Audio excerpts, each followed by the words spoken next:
अतः श्री वराहपुराणे 9:44 अध्यायः। द्वारका महात्म्य। पृथ्वी बोली, भगवान हे देवेश्वर, आपकी कृपा से स्तुत स्वामी का महात्म्य सुनने का सौभाग्य मिला है। कृपानिधे, अब इन स्तुत स्वामी के गुण एवं महात्म्य मुझे सुनाने की कृपा करें। भगवान वराह कहते हैं, हे देवी, द्वापर युग में यादवों के कुल में कुलोद्वारक सौरी वसुदेव नाम से मेरे पिता होंगे। उस समय विश्वकर्मा द्वारा निर्मित दिव्यपुरी द्वारका में मैं 500 वर्षों तक निवास करूंगा। उन्हीं दिनों दुर्वासा नाम से विख्यात एक ऋषि होंगे जो मेरे कुल को श्राप दे देंगे। हे पृथ्वी, उन ऋषि के श्राप से संतप्त होने के कारण वृष्णि, अंधक एवं भोज कुल के सभी व्यक्तियों का संहार हो जाएगा। उसी समय जामवंती नाम वाली मेरी एक प्रिय पत्नी होगी। वह मेरे सुख की साधिका बनेगी। उससे एक महान भाग्यशाली पुत्र का जन्म होगा। रूप एवं यौवन का गर्व करने वाला मेरा वह परम सुंदर पुत्र सांब नाम से विख्यात होगा, जो मुझे प्रिय होगा। अब मैं वैष्णव पुरुषों को सुख प्रदान करने वाले द्वारका के स्थानों का वर्णन करता हूँ। सुनो। पंचसर नाम से विख्यात मेरा एक गुह्य क्षेत्र है। समुद्र के तट से कुछ दूर जाकर मेरे कर्म में, भक्ति में संलग्न मानव को सुखी बनाने वाले उस क्षेत्र में 6 दिनों तक निवास कर स्नान करना चाहिए। इसके फलस्वरूप स्नान करने वाला मनुष्य अप्सराओं से भरे हुए स्वर्ग लोक में आनंद का उपभोग करता है। उस पंचसर धाम में प्राण त्याग करने वाला मनुष्य मेरे लोक वैकुंठ में प्रतिष्ठा पाता है। वहीं समुद्र में मकर की आकृति वाला एक स्थान है, जहां अनेक मगरमच्छ इधर उधर घूमते हुए दिखलाई पड़ते हैं, पर जल में स्नान करने वाले व्यक्तियों के प्रति वे कुछ भी अपराध नहीं करते हैं। मानव उस विमल जल में जब पिंडों को फेंकते हैं तो उन्हें दूर रहने पर भी वे झपट कर ले लेते हैं, परंतु बिना दिए वे उन्हें नहीं लेते। इसी प्रकार यदि कोई पापी मनुष्य जल में पिंड देता है तो उसे वे नहीं लेते, किंतु धर्मात्मा पुरुषों के फेंके हुए पिंडों को वे ग्रहण कर लेते हैं। हे देवी, मेरे इस द्वारका क्षेत्र में पंचपिंड नाम से प्रसिद्ध एक गुह्य स्थान है। उसमें अगाध जल है। उसे पार करना सभी के लिए कठिन है। वह 1 कोस के विस्तार में फैला है। मनुष्य 5 रात वहाँ रहकर मेरा अभिषेक करे, इससे वह इंद्र के लोक में निसंदेह आनंद भोगता है। हे यशस्विनी, यदि वहाँ उसके प्राण शरीर से निकल गए तो फिर वह वहाँ से मेरे धाम में पहुँच जाता है।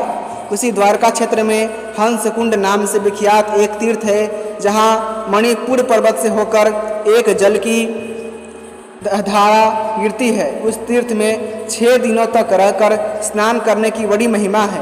हे महाभागे, इसमें स्नान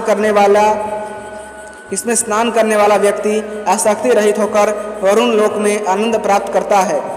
वरानने, यदि उस हंस तीर्थ में वह अपने 5 भौतिक शरीर का त्याग करता है तो वरुण लोक का परित्याग कर मेरे लोक में पहुंचकर प्रतिष्ठा पाता है।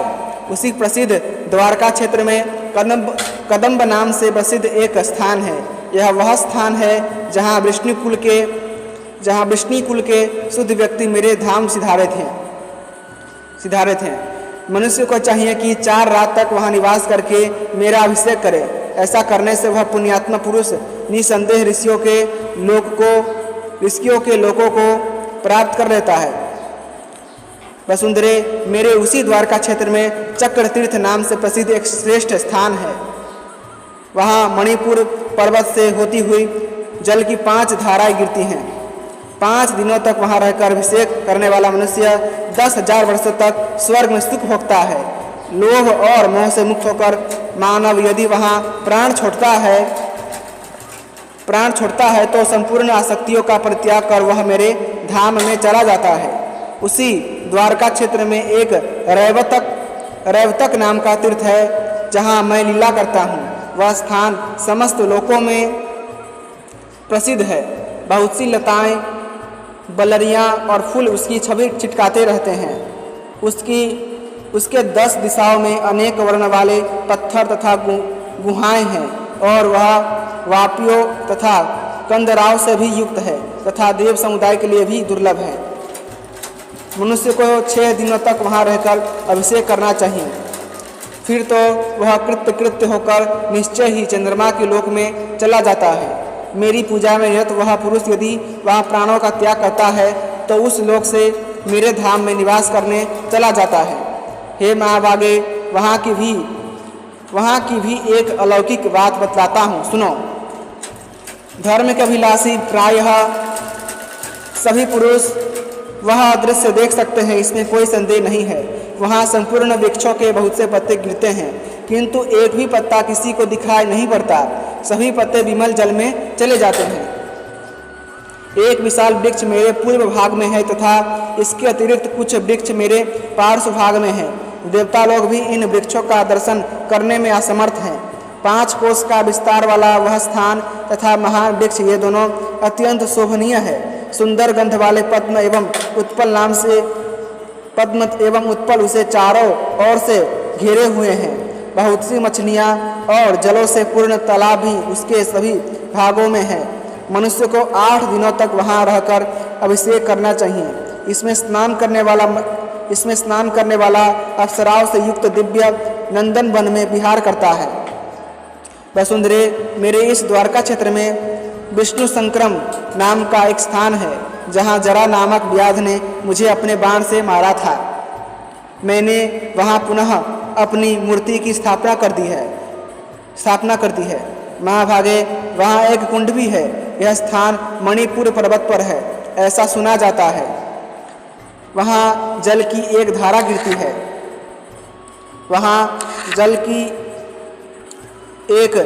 गिरती है। लाभ एवं हानि से निश्चिंत होकर वहाँ निवास करने वाला मनुष्य सूर्य लोक का उल्लंघन कर मेरे लोक में प्रतिष्ठा पाता है। हे देवी, 10 दिशाओं में चारों ओर फैला हुआ यह मेरा द्वारका क्षेत्र 30 योजन के प्रमाण में है। हे बरारोहे, वहाँ जो पुण्यात्मा मनुष्य मेरा भक्ति पूर्वक दर्शन करेंगे उन्हें बहुत शीघ्र ही परम गति प्राप्त हो जाएगी। यह प्रसंग आख्यानों में महान आख्यान, शांतियों में परम शांति, धर्मों में परम धर्म, द्युतियों में परम द्युति, लाभों में परम लाभ, क्रियाओं में परम क्रिया, श्रुतियों में परम श्रुति तथा तपस्या में परम तपस्या है। हे भद्रे, जो मानव प्रातः काल उठकर इसका अध्ययन करता है वह अपने कुल की 21 पीढ़ियों को तार देता है। हे देवी, द्वारका क्षेत्र के इस पुनीत प्रसंग को मैंने तुम्हें सुना दिया।